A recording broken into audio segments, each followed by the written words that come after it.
Howdy. This is Grey Pilgrim. Come on now, you. I ought to get that straight. Yeah, whatever. Anyway. Howdy. Today's the 2nd of February, and I'm just feeling a little down. In case y'all didn't know, I'm in Oregon. Turns out we've got a lot of Oregon-based black powder and other gun tuber enthusiasts. A lot of them.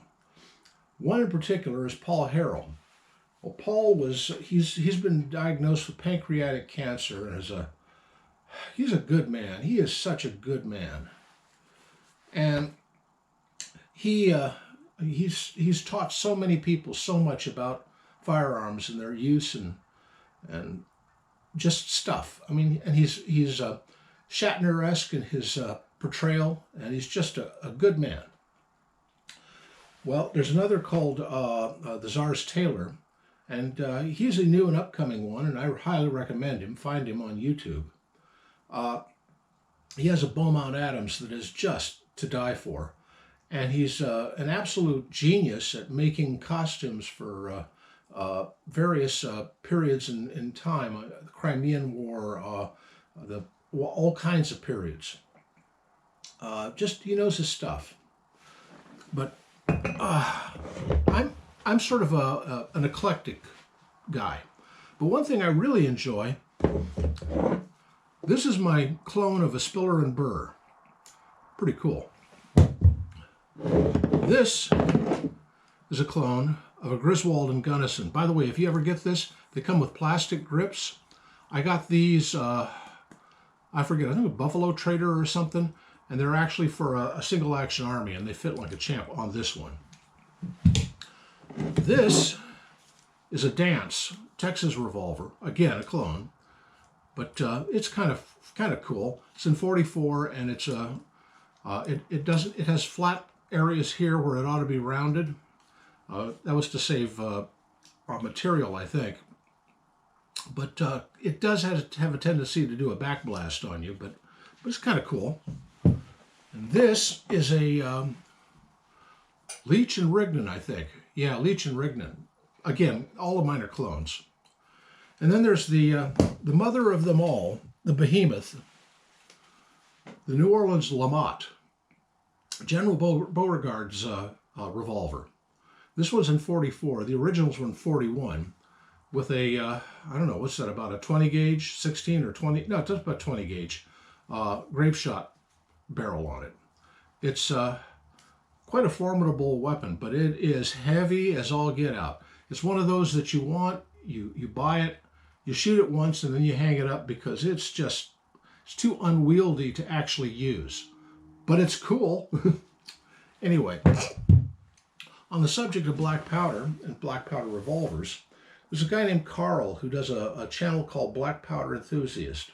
And he just passed of a heart condition, I do believe. And I really feel for his family because I've also had a heart condition. I had a heart attack about 12 years ago. And I've been on a drug regime and I take about 8 pills a day. It's disgusting. I never took anything before. I had a couple of stents installed, and it cost me, my life savings, actually. I had great health insurance, I thought, but it seems out that everybody in the world wants their little piece of the action, and copays eat you up. They eat you up. I mean, everybody, including, I think, the front receptionist at the hospital wants a little cut because of their, they might have actually filed a piece of paper on you. And if they ever dispense things like an aspirin in the hospital, you can expect a reasonable charge of maybe $50 per pill. Yeah, it's like that. Don't ever go into the hospital. It's a pain in the butt. Anyway, I just find it interesting that there's so many Oregon firearms people out here, and I'm one of them. But we're all, a lot of us who are into this are getting a little up there in years, so I think we might read of a few more coming in the future, near future. I've met many others at like get-togethers and gun shows and the like. You know, I met Paul Harrell at a gun show once, and that was fun. That was fun. No, I can't say I know him, but you know, you watch a YouTube channel long enough, and you get the feeling you know them. You know, there's a couple of channels out there that I highly recommend. All the Woods family of 11 Bang Bang.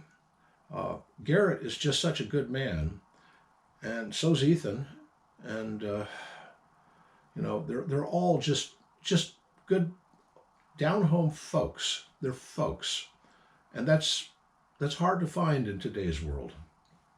And I don't know. I'm just feeling a little maudlin over Carl right now, and you know, there's a few of us out here. So I just thought, oh, by the way, Paul Harrell just reached 1 million, I think yesterday. Finally reached 1 million subs on his channel, and that's really cool. That's just awesome. You know, I recommended him not on here, but on every other forum that I'm on, and said, hey, you know, check this guy out.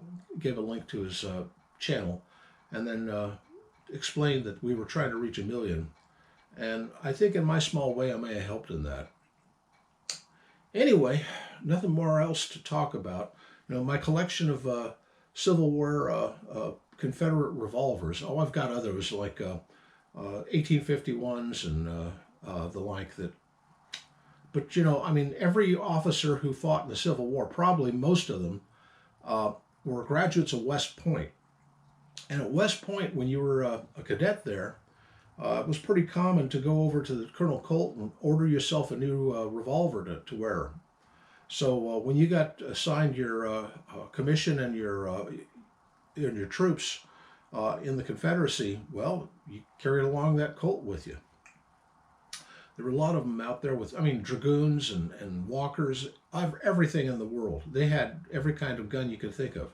Even the Beaumont Adams showed up in a few places. And, you know, the old German bulldog, I mean, British bulldogs. I think Custer even supposedly had one of those. Anyway, guns are fun. I mean, if you treat this hobby in a responsible manner, it's a real fun hobby. It's clean, it's American, and it's just a good thing to get into. And it lends itself so well to knowing history, which for some reason the schools don't really teach anymore. When's the last time you heard your kid recite the Pledge of Allegiance? You know, it's just sad these days. So sad. Anyway, I'm just getting maudlin. Happy trails.